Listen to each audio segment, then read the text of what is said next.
혹시 우리 중에 갑자기 혈액순환이 안 되고 근육통이 생기고 갑자기 판단이 흐려지시는 분들이 계십니다. 또한 중요한 것을 잊어버리는 분들도 있음을 보게 됩니다. 이런 일들은 바로 염려로 인해서 나타나는 증상들입니다. 여러분들 이제 염려하지 마십시오. Don't worry, happy입니다. 옆 사람과 한번 고백해 볼까요? Don't worry, happy입니다. 네. 이런 일은 우리가 말한다고 해서 염려가 사라지는 건 아니죠. 염려는 자동적으로 오토매틱하게 나오게 됩니다. 염려는 영어로 worry인데 독일어로 워겐이라는 말에서 유래가 됐습니다. 워겐이라는 말은 목을 졸려 죽인다라는 뜻입니다. 우리 중에 혹시라도 수도 없이 염려를 하는 분들이 있다면 스스로 죽으려고 목을 졸린다고 생각하시면 됩니다. 어떤 분들은 이런 말씀도 하십니다. 염려는 사람의 성격에 따라 달라진다고 이야기를 하죠. 소심하고 내성적이고 MBTI가 I 성향의 사람이 염려하는 거지 나같이 화통한 사람이 무슨 염려를 하겠는가 이야기하는 분들도 있음을 보게 됩니다. 내성적이고 소심한 사람만 염려를 한다면 하나님께서 성경에서 염려하지 말라는 말씀을 하실 필요가 없었습니다. 그냥 성격 탓이라고 하셨겠죠.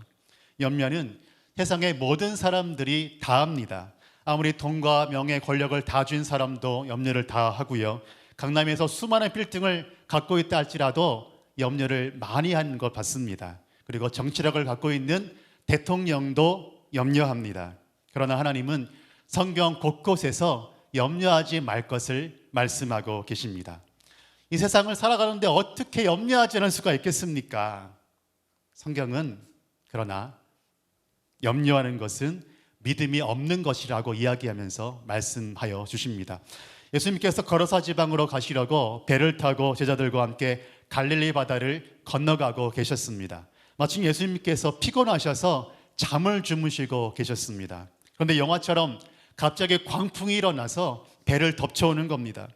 죽게 됐습니다. 배에 물이 가득 찼습니다. 제자들은 허둥지둥거리면서 어떻게 하지? 이제 죽게 되었구나 말하며 잠을 주무시고 계신 예수님을 깨우면서 이야기합니다. 주님, 우리가 죽게 됐습니다. 어떻게 합니까, 주님? 어찌하여 이렇게 무서워하느냐? 너희는 아직도 그렇게 믿음이 없냐? 우리 주님께서 염려하고 두려워하고 있는 제자들에게 호통치며 다그치시는 모습을 우리는 봅니다. 우리는 이렇게 말할 수도 있겠죠. 그냥 염려가 되는 걸 어떻게 해요? 가만히 있으면 염려가 찾아옵니다. 일하다 보면 염려가 찾아와요. 주님께서는 너희 염려를 다 주께 맡기라. 그리하면 너희를 돌보시리라 하셨는데도 안 믿겨지는 걸 어떻게 해요? 주님께 맡겨지지 않는 걸 어떻게 해요? 라고 우리는 말할 수가 있습니다. 오늘도 저녁에 설 명절을 앞두고 있는데도 많은 분들이 오셨는데 여러분들은 염려가 찾아오면 어떻게 하십니까? 염려가 막 찾아와요. 그럼 어떻게 하시나요? 염려가 계속 되어서 염려를 머리에 달고 사시는 분들도 있음을 보게 됩니다. 이 염려라는 것은 꼬리에 꼬리를 물고 다가옵니다. 한번 염려를 시작하면 염려가 또 다른 염려를 가지고 와요. 이거 어떻게 하지? 이거 안 되면 어떡하지? 회사에 프로젝트 제출해야 되는데 안 되면 어떡하지? 추진했다가 안 되면 어떡하지? 염려하다가 우리는 일을 아예 망쳐버릴 수도 있습니다. 염려하지 말고 기도하겠다고 마음을 먹어도 기도하는 순간 또 염려를 하게 됩니다. 이렇게 염려로 가득 차 있는 우리에게 우리 주님은 우리에게 말씀하고 계십니다. 누가복음 12장 25절부터 31절까지 보시면 염려하지 말 것을 우리에게 하나님이 말씀해 주셨습니다. 너희 중에 누가 염려함으로 그 키를 한 자나 더할 수 있더냐? 아이들이 염려한다고 키를 크게 할 수는 없는 것이죠.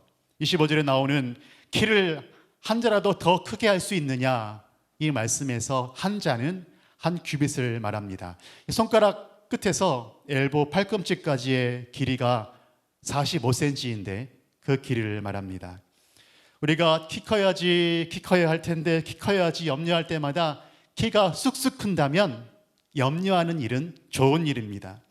염려를 계속하면 문제가 말끔하게 해결된다면 염려는 좋은 것이에요. 그러나 그럴 수 없다는 말씀입니다. 염려할 시간에 낮잠을 자면 좋으련만 염려가 깊어서 잠도 안 오는 것이 우리의 모습입니다. 예수님께서 염려하지 말라고 장황하게 말씀해 주신 이유가 있습니다. 이 세상에는 재물의 탐심으로 살아가는 분들이 많다는 겁니다. 돈을 벌려고 혈안이 되어 있는 분들이 많습니다. 그래서 정작 하나님께는 부유하지 못한 자가 될까 하여 염려하지 말라는 말씀을 우리 하나님께서 계속 주고 계십니다. 누가복음 12장 15절에서 21절까지 말씀을 보시면 모든 탐심을 물리치라고 하시면서 사람의 생명이 그 소유의 넉넉한 데서 있지 않다라고 말씀해 주셨습니다. 한 부자가 있었습니다. 한 부자가 살았는데 그 부자는 시골에서 수십만 평 되는 땅을 갖고 있었습니다. 큰 밭을 갖고 있었어요. 한 해에 열매를 너무 많이 맺어서 감당할 수 없을 만큼 열매를 맺었습니다. 한 해에 열매를 너무 많이 맺어서 곡식 창고에 그 모든 열매를 가득 넣을 수 없을 만큼 너무 많은 열매를 맺힌 겁니다. 그래서 곡간을 헐고 창고를 다시 더 크게 짓고 스스로 만족하고 있습니다. 이렇게 웃으면서 수년 동안 일해도 충분히 먹고 살 수 있는, 수년 동안 일하지 않아도 충분히 먹고 살 수 있는 그런 물질이 모였구나. 너무 좋다. 얘들아, 파티를 열어라. 술 잔뜩 마시고 배부르게 술 먹고 죽자. 하나님이 그날 밤에 찾아오셔서 그에게 말씀하여 주십니다. 어리석은 자여, 오늘 밤에 내가 너의 영혼을 도로 찾으리니 네가 그렇게 준비한 것이 누구의 것이 되겠느냐. 자기를 위하여 재물을 쌓아두고 하나님께 대하여 부유하지 못한 자가 이와 같다라고 말씀해 주셨습니다. 예수님께서 이 예화를 드신 후에 무엇을 먹을까, 무엇을 입을까 염려하지 말라고 하시면서 오늘의 본문 말씀을 주십니다. 하나님을 위해서 어떻게 영광을 돌릴까 생각은 전혀 하지 않으면서 세상의 염려로만 가득 차 있는 이 세대를 보고서 하나님이 말씀하고 있습니다. 너희 중에 염려함으로 너희 길을 한 자라도 더 크게 할 수 있더냐. 26절에 보시면 우리 주님이 말씀하고 계십니다. 그런즉 가장 작은 일도 하지 못하면서 어찌 다른 일로 염려하느냐. 여기 가장 작은 일도 하지 못하면서 어찌 다른 일로 염려하느냐 이 말씀에서 가장 작은 일은 무엇을 말씀하고 계실까요? 바로 우리가 염려함으로 키를 크게 하는 겁니다. 염려하고 걱정해서 생명 연장도 되는 것이 아닙니다. 그런데 우리가 키 커야지, 키가 커야 되는데 어떡하지, 이 말을 남발하며 염려한다고 해서 키가 크겠냐고 말씀하시는 겁니다. 염려한다고 해서 생명 연장도 시키지 못하면서 어찌 또 다른 일을 염려하고 있냐고 우리 주님이 말씀하고 계십니다. 만약에 어떤 사람이 키가 작은데 왜 나는 키가 안 크지? 키 컸으면 좋겠다. 왜 이렇게 염려가 많이 되지? 키 커야 되는데 염려하다가 아침에 일어났어요. 그런데 갑자기 키가 이만큼 커진 겁니다. 50cm가 커졌어요. 그렇다면 그 일은 겁나게 큰 일이죠. 엄청나게 큰 일입니다. 그런데 이런 일은 일어나지 않는다고 하는 거죠. 이런 일이 일어날지라도 키 커지는 일과 하나님 나라의 가치와는 비교할 수 없을 만큼 아주 작은 일이다라고 주님이 말씀하고 계십니다. 하나님은 염려하지 말라고 하시면서 까마귀와 백합화를 예로 드셨습니다. 까마귀는 먹을 양식을 위해서 농사도 짓지 않고 거두어 드리는 법도 없는데 하나님이 입히신다고 하는 겁니다. 백합화는 팔레스타인 그 당시에 있어서 아주 쉽게 볼 수 있는, 들에서 쉽게 볼 수 있는 야생화였습니다. 들에 피인 그 백합화는 먹을 것이 위해 노동도 해본 적이 없고 일한 적도 없는데 하나님이 입히신다고 말씀하십니다. 하루아침에 아궁이에 땔감으로 쓰이는 이 들풀도 하나님이 아끼시는데 너일까 보냐 하나님께서 말씀하고 있습니다. 그런 우리를 하나님이 도와주시지 않겠는가? 반드시 하나님이 우리를 도와주십니다. 그리고 주님이 말씀하십니다. 믿음이 없는 자여.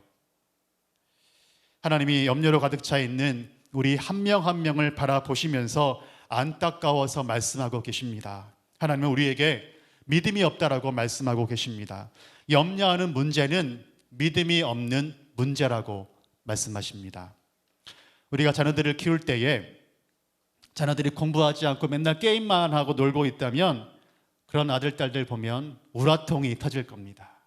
안타까운 마음이 하늘을 찌를 겁니다. 부모된 우리는 공부를 할 때가 있는데, 공부해야 되는데 걱정하고 생각하면 자녀들이 보면 화가 납니다. 윽박지르고 싶습니다. 부모가 자녀가 미워서 자녀들을 윽박지르고 혼을 내는 게 아닙니다. 우리는 자녀의 앞날이 안타깝습니다. 그래서 화가 나고 거친 말들이 나가게 되지요. 우리 하나님께서 우리를 바라보실 때 우리를 24시간 따라다니시면서 우리를 그냥 보시면 좋으실 수도 있습니다. 그런데 우리를 보실 때 하나님은 안타까우실 수도 있습니다. 얘들아, 그런 거 염려할 필요 없는데, 염려할 이유가 하나도 없는데 왜 염려하면서 걱정 속에서 밤을 지새우니? 그럼 우리는 이렇게 말할 수도 있습니다. 하나님, 무엇을 먹을까, 무엇을 마실까, 의식주 문제 때문에 이렇게 고민하는 건 아닙니다. 내일 당장 회사에 중요한 기회가 내지 않으면 내가 죽게 생겼습니다. 사업상 내일 중요한 계약건이 있는데 그 계약 반드시 이루어야 됩니다. 제가 사활을 걸고 준비하고 있거든요. 하나님, 제가 몸에 죽을 병이 들었습니다. 하나님 도와주십시오. 하나님, 우리의 자녀들 어디로 가야 할지 몰라, 어디로 가야 할지 몰라 방황하고 있습니다. 하나님 도와주십시오. 우리는 의식주 문제가 아닐지라도 여러 가지 염려하는 문제가 굉장히 많습니다. 하나님이 우리의 이러한 염려를 모르실까요? 하나님은 우리가 살집만 있고 굶지만 않는다면 괜찮다라고 말씀하고 계시는 걸까요? 그렇지 않습니다. 하나님은 우리가 염려하는 것이 무엇인지 다 알고 계십니다. 그러나 하나님은 세상적인 문제를 대하는 태도가 세상 사람과는 달라야 함을 말씀하고 계십니다. 불교 사찰은 세속에 물들지 말라고 산속에 들어가서 세속과 인연을 끊고 삽니다. 그러나 우리 기독교회는 그렇지 않지요. 세상을 변화시킬 능력을 발휘하라고 세상 속에 더 깊이 들어갑니다. 우리가 세상 속에서 세상을 변화시키고 세상을 구원하라고 세상에 깊이 들어가는 것인데, 혹시라도 세상에 져서 세상에게 잡아먹히고 있지는 않습니까? 세상의 염려로 끙끙거리고 있다면 우리는 우리가 살아가는 목적을 잃어버린 것과 같습니다. 오늘 예수님은 사랑하는 제자들에게 말씀하십니다. 세상 일로 염려하지 말아라. 이 세상 염려는 세상 백성들이나 하는 거다. 주님의 말씀을 듣는 우리들은 이렇게 주님께 하소연할 수도 있어요. 주님, 우리들은 제자가 아니잖아요. 우리들은 다만 성도일 뿐입니다. 제자에게 하듯이 난이도가 높은 수준 요구하지 마세요. 우리는 세상 속에서 버티기도 힘들어요. 우리는 숨을 쉴 수 없을 만큼 괴롭습니다. 여기서 제자답게 살라고 더 강요하시면 차라리 교회 나가지 않겠습니다. 더 높은 신앙 요구하지 마십시오. 혹시 우리 중에 이런 말을 하고 있는 분들이 있습니까? 그렇다면 우리 하나님이 가슴 아파하실 것입니다. 우리를 사랑하시는 우리 주님께서 세상에 져서 세상 속에서 헤매는 우리의 모습을 보시면 탄식하십니다. 예수님은 요한복음 17장 말씀에서 하늘 아버지께, 하나님 아버지께 이런 기도를 드린 적이 있습니다. 아버지, 그들을 진리로 거룩하게 하여 주시옵소서. 아버지께서 나를 세상에 보내신 것 같이 나도 그들을 세상에 보냅니다. 예수님은 하나님의 말씀인 진리로 제자들을 거룩하게 해달라고 기도하고 있습니다. 예수님은 우리가 세상 속에서 고통을 당할 줄 알고 계셨습니다. 예수님은 우리가 그래서 말씀으로 무장하고 세상에 들어가기를 원하셨습니다. 그뿐만이 아니라 우리가 그 거룩함을 잃어버리지 않으면 환난이 와도 능히 이길 것을 알고 계셨습니다. 하나님은 우리를 거룩하게 하셔서 세상에 보내고 계십니다. 세상에 져서 피를 철철 흘리고 있으라고 세상에 보내신 것이 아닙니다. 우리가 비록 세상에 있어도 주 안에서 평안을 누리고 환난 가운데 담대할 것을 믿고 우리를 보내셨습니다. 하나님 매일 아침 우리를 세상 속에 보내시는 이유는 강한 용사로 승리하라고 우리를 보내주고 계십니다. 그리고 빌립보서 4장 6절 7절 말씀을 가지고 가라 라고 말씀하십니다. 아무것도 염려하지 말고 다만 모든 일에 기도와 간구로 너희 구할 것을 감사함으로 하나님께 아뢰라. 그리하면 모든 지각에 뛰어난 하나님의 평강이 너희 마음과 생각을 지키시리라. 우리 주님은 우리 보고 염려하지 말라고 하셨습니다. 하나님을 믿는 모든 사람이 염려하지 않기를 원하십니다. 염려는 세상 백성들이나 하는 거라고 말씀하고 계시지요. 그러면 여러분, 우리 모든 사람들이 염려를 하지 않는다면 어느 누구 하나 한 명쯤은 염려를 해야 되지 않겠습니까? 염려할 대상 한 사람은 있어야죠. 아무도 염려하지 않는데 우리 대신 염려할 사람 한 명은 있어야죠. 그 염려할 한 분이 계십니다. 바로 예수 그리스도이십니다. 요한복음 1장 29절에 보면 사도 요한이 이렇게 이야기합니다. 보라, 세상 죄를 지고 가는 하나님의 어린 양이로다. 우리 예수님은 우리 죄만 가지고 가신 것이 아니라 우리가 하고 있는 염려, 근심, 걱정을 지고 가셨습니다. 우리 예수님이 어디로 가셨습니까? 갈보리 십자가로 나아가셨습니다. 그 십자가에서 우리 예수님은 십자가를 지고 죽으사 우리의 죄, 우리의 염려, 걱정, 근심을 십자가에서 다 부셔버리셨습니다. 그러면 우리는 더 이상 염려하지 않을까요? 근심하지 않을까요? 그렇지 않습니다. 우리는 여전히 염려와 근심을 하고 살아갑니까? 왜 그럴까요? 매일매일 십자가 앞에 우리를 못 박지 않기 때문에 그렇습니다. 하나님은 우리가 염려 속에서 고통하며 죽어 지내라고 세상에 보내주신 적이 없습니다. 세상에서 승리하라고 보내주고 계십니다. 이제 염려 우리가 이제 하지 맙시다. 우리는 이제 하나님께 기도했다면 염려는 이제 하나님이 하십니다.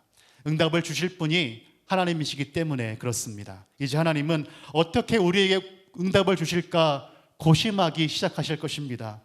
우리에게 어떻게 응답하실지 주님은 생각하실 것입니다. 우리가 하나님께만 기도하면 하나님은 생각이 깊어지시게 되어 있습니다. 제 기도하네, 염려 안 하고 기도하네, 뭐 줘야 되지? 이렇게 생각하십니다. 그럼 우리는 이 세상 속에서 어떻게 살아갈 것인가? 우리는 우리 자신을 좀 바라보며 질문해 봅시다. 우리는 세상 속에서 어떻게 살아가면 될까요? 자신을 좀 바라보십시다. 31절에 보시면 그 질문에 대한 답이 나와 있습니다. 다만 너희는 그의 나라를 구하라. 그러면 이런 것들을 너희에게 더하시리라. 우리 교회 비전의 사다리 과정 중에 중보기도학교라고 있습니다. 저도 중보학교를 들었는데 중보학교에 그 수강을 하면 이렇게 기도하라고 합니다. 기도는 내 문제만 위해 기도하는 것이 아니라 세계를 위해서, 선교사님을 위해서, 나라를 위해서, 경제, 사회, 문화를 위해서 기도하고 교회를 위해 기도하고 또 이웃을 위해 기도하고 내 기도는 맨 마지막에 하라고 저는 배웠습니다. 혹시 미래가 불투명해서 염려와 좌절 속에 있다면 다만 하나님의 나라를 위해 기도해 보십시오. 그러면 하나님께서 이 모든 것들을 우리에게 부어 주실 것입니다. 아시안컵 대회가 있었습니다. 오늘 새벽에도 뜬 눈으로 새벽에 눈을 뜨고 보신 분들이 있었을 텐데 다만 참패를 당했습니다만 아시안컵에서 손흥민 선수를 이야기하지 않을 수가 없습니다. 지난 호주전에서 손흥민 선수가 날린 프리킥 기억하시죠? 그것을 기억하고 우리는 소망을 가지십시다. 손흥민 선수는 원래도 능력이 출중한 월드클래스 선수였는데도 이번 대회에서 세계는 손흥민 선수에게 다시 집중했습니다. 손흥민 선수가 쓴 에세이집이 있습니다. 그는 이렇게 말합니다. 나는 시즌이 진행되는 10개월 동안 저녁 10시 전에 잠을 잔다. 정크푸드 먹지 않는다. 10개월 내내 자유시간에 주어져도 외출하지 않고 집에서 쉰다. 10개월 내내 스트레스를 받으면 빨리 털어내고 평정심을 유지한다. 시즌 중에 나는 이렇게 산다.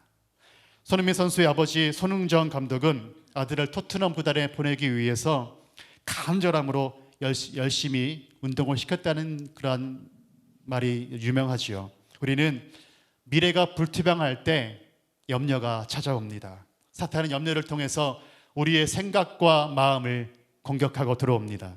염려가 계속되면 심적으로 버틸 수가 없어서 쓰러지게 되지요. 손흥민 선수는 그의 아버지와 또 손웅정 감독은 스트레스를 받게 됩니다. 그럴 때 스트레스를 갖고 있지 않고 털어버리려고 하고 평정심을 유지했고 염려할 시간에 기초 체력을 다지려고 애썼습니다. 훈련에 매진했습니다. 그러면 반드시 기회가 온다는 것을 믿었습니다. 그리고 기도했습니다. 그리고 어떻게 됐나요? 기회가 왔고 토트넘 구단에 손흥민 선수가 들어가게 되었습니다. 우리도 마찬가지입니다. 우리에게 몰려오는 염려가 오는 이유는 우리의 미래가 암울하기 때문입니다. 미래에 보장된 것이 아무것도 없기 때문에 그렇습니다. 염려와 불안이 찾아올 때 흔들리지 말고 마음이 약해질 때 그때 오히려 우리는 말씀 앞에 엎드리고 내 분야에 있어서 최선을 다할 때 반드시 기회가 찾아옵니다. 하나님이 우리에게 말씀하셨습니다. 다만 너희는 그의 나라를 구하라. 그리하면 이 모든 것을 너희에게 더하시리라. 기도하겠습니다. 사랑이 많으신 하나님 아버지, 오늘도 귀한 말씀으로 나오게 하시니 감사합니다. 우리는 매 순간마다 다가오는 염려와 불안으로 고통할 때가 많이 있습니다. 때로는 너무나 힘들어서 고통 속에 울부짖을 때도 있습니다. 하나님, 우리 앞날이 불투명하고 미래가 보장된 것이 없을지라도 주님 앞에 나아가오니 주님의 권능의 손으로 붙들어 주시옵소서.